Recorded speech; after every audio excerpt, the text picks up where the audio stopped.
Keçmiş məmurlardan danışarkən verilişimizin də adı İlham Əliyev, Ramiz Mehdiyevdən Fəthullah Gülen düzəltmək istəyirəm. Hər halda bu mənim sualımdır. Siz bu həftə Ramiz Mehdiyev ətrafında olanları necə dəyərləndirirsiniz? Onun bir yazısının dərc olunması özdə rəsmi kanalla Azərtac İnformasiya Agentliyində, yəni dəfələrlə yoxlamalardan, süzgəclərdən keçəndən sonra və eyni sürətlə də bütün saytlardan və o cümlədən Azərtacdan yığışdırılması nə demişdi, nə baş verir və İlham Əliyevin Ramiz Mehdiyevlə nə planı vardır? Necə qeyd elədim bundan öncə, o gedən proseslər 2016-dan başlasaq, xaricdə heç bir uğur qazanmamışıq, daxildə də heç bir uğur qazanmamışıq. İndi bu məsələlərə kimin üstünə atmaq olar? Kim buna cavabdehdir? Yaxşı, Heydər Əliyev çıxdı, getdi. Yoxdur Heydər Əliyev.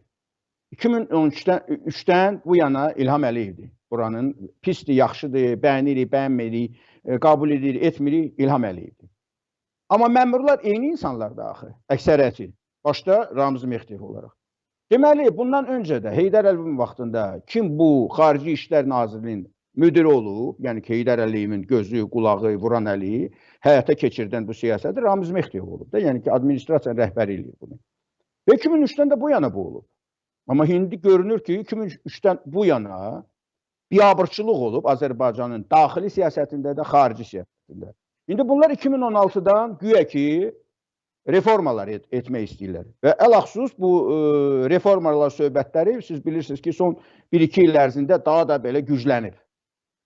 O səliqəli müxalifət, Avropaya gedib gəlmə, Avropa İttifaqı ilə o saziş ərəfəsində müxtəlif insanlar başda bu realçılar olmaqla gedib bunu təbliğata aparmaqla biz yadımıza salın. Yəni ki, o niyə görə bunlar deməli və bu artıq daha da güclənib bu söhbətlər və biraz bunların planlarını pandemiya, koronavirus pozdu. Neftin qiymətləri aşağı düşməsi pozdu. Bu onlar üçün force major oldu, gözlənilməz oldu. Bu daha da çoxlu problemlər gündəmə gəldi, çıxdı. Pullar da yox, deşikləri də bağlamaq olmur. Siyasi məsələlə ilə yanaşı, iqtisadi məsələlər, sosial məsələlər gündəmə gəldi, çıxdı. Bunların hamısı kimin üstünə atasan? Yəni ki, icra hakimiyyətinin 5 dənəsini həbs eləməklə məsələ həll olunmur. Deməli, belə bir dənə don giyindirmək lazımdır ki, bu inandırıcı olsun. İlk növbədə daxili siyasət üçün. Mən bunu xüsusən qeyd eləmək istəyirəm. İlk növbədə bu daxili siyasət üçün gedir. İkinci məsələ xaricilər üçün.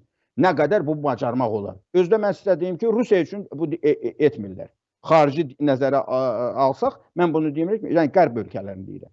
Çünki qərblə Azərbaycan rejiminin münasibətləri bu günləri plintus səviyyəsindədir. Bu son 17 il bu xarici siyasət o səviyyəyə gətirib çıxartırıb. Deməli, kimin üstünə atmaq olar? Prezident Mehriban Əliyevə tabu olmaz, onlara toxunmaq olmaz. Bu müqəddəs bir inək kimi insanlardır, onlara toxunmaq olmaz. Heydər Əliyev ulu öndərdir, bunların dilindən gəlib çıxır bu. Deməli, kimsə taxsafkar olmadı. Gedib hamısını müxalifətin üstünə atmaq olmaz. Çünki 17 ildir deyirlər ki, müxalifətin heç cəmiyyətə hörməti yoxdur, nüfuzu da yoxdur, müxalifətə heç təsir imkanları da yoxdur. Deməli, kimin üstünə atmalısınız? Bu tərəfdən kimisə tapmalısınız da, bir dənə belə sağmal inək. Sağmal inəkləri tapıblar 1 dənə, 2 dənə, 3 dənə keçmir. Nə özdə tapanda da həbs etmirlər də, nə Mahmudovu həbs eləmədilər, nə Əli Qasanovu həbs eləmədilər, nə Ziya Məmmədovu həbs eləmədilər. Ondan öncə olanlar heç birini həbs eləmədilər. Hamısı gəzir, rahat. İcra başçılarını həbs tutdular, çıxartdırdılar, heç kimi də həbs etmir. Əbülfəz Qarayev həmçinin, Elmar Məmmədiyarov həmçinin. Kimləri həbs edəsən, kimi qurban belə eləsən ki, bir dənə torba tikəsən də belə güclü olsun. Qaldı Ramiz Mehdiyev. Gəl Ramiz Mehdiyevdən başlayaq. İndi Ramiz Mehdiyev məsələsi də bir neçə aydır, görürsünüz, hallanır. Bir neçə aydır hallanır. Yəni ki, bu dünənin söhbəti deyil. Bu gedir. Ramiz Mehdiyev də uşaq deyil də. 82 yaşı var bu adamın. Bunu tikən, piramidası, bunun boz kardinalı bu adam olub. Heydər Əliyevlə oturub duran olub ömrü boyu. Heydər Əliyev necə bu torbaları tikirdi, bu oyunları edirdi, çox yaxşı bilirdi. Necə Heydər Əliyev vaxtında bir neçə dəfə belə dövlət çevrilişləri vardı da. Necə Sürət Hüseynovu yola saldı, necə Cavadov qardaşlarını yola saldı, necə o samolyotla gedəndə güya kimisə Amonçaları, o birləri və s. o qədər belə dövlət çevrilişləri edib ki, Ramiz Mehdiyev yanında olub. Ramiz Mehdiyev bunu çox yaxşı bilir. İndi Ramiz Mehdi bunu da anlayır ki, bu indi qurbanlıqdır. Bu da biraz preventiv addım atır da. Yəni ki, o mənada. O göstərmək istəyir həm İlham Əliyevin özünə də, baha-başa otura bilər sənə. Çünki bu günləri narazı insanlar hələ ki var. O Əli İnsanovun o çıxışı elə belə deyildi. Ondan öncə də biz onu görmüşük ki, yəni ki, bu günləri Sevil Əliyeva var, İlham Əliyevdən narazı, Cəlal Əliyevin ətrafı İlham Əliyevdən narazı, o 91-lərin içərisində olanlar, bir paçka adam, sağ qalanlar da, Sirus Təbrizli kimi insanları demirəm, hansı ki, rəhmətə gedib. Sağ qalanlar, hansı ki, o vaxtdan indiyə kimi narazıdırlar. Bunlar heç, əksəriyyəti yapda da deyirlər, vəzifədə də deyirlər. Bunlar həmin o imkandan təcrid olunurlar. Yəni ki, onlar yoxdurlar orada. Paşayevlər gəlir, çıxır. Ələxsus o son 4 il ərzində. İçəridə müqavimət var. İçəridə xırda para belə müqavimət var.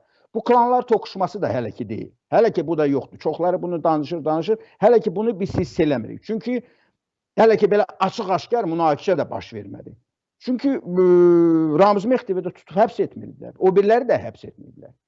Sonuncu dəfə həbs edən kim olub? Həmin Əli İnsanov olmuşdu da və Fərhad Əliyev. Onlar olmuşdular o səviyyədə götürəndə. O vaxtı da gördünüz ki, heç kim, nə millət durdu ayağa, nə içəridə bir parçalama baş vermişdi. Hamısını səhmana salıblar. Bu günlərdə bunlar elə bunu hesablayırlar. Deyirlər ki, bunu necə etsinlər? Əlbəttə ki, bu məsələdə da lap yaxşı olar ki, Ramiz Mehdiyevi elə Əli Kərimli ilə bağlasınlar. Belə bir dənə torba tiksinlər ki, güya ki, həmin Əli Kərimlidir, o parlamentə zəbt eləməklə və s. və belə. Bunlar hamısını bir yerdə belə bir dənə torba tikəcəklər. İstəyirlər bunu. Biz bunu görürük. Nail olacaqlar ya yox, o başqa bir məsələdir.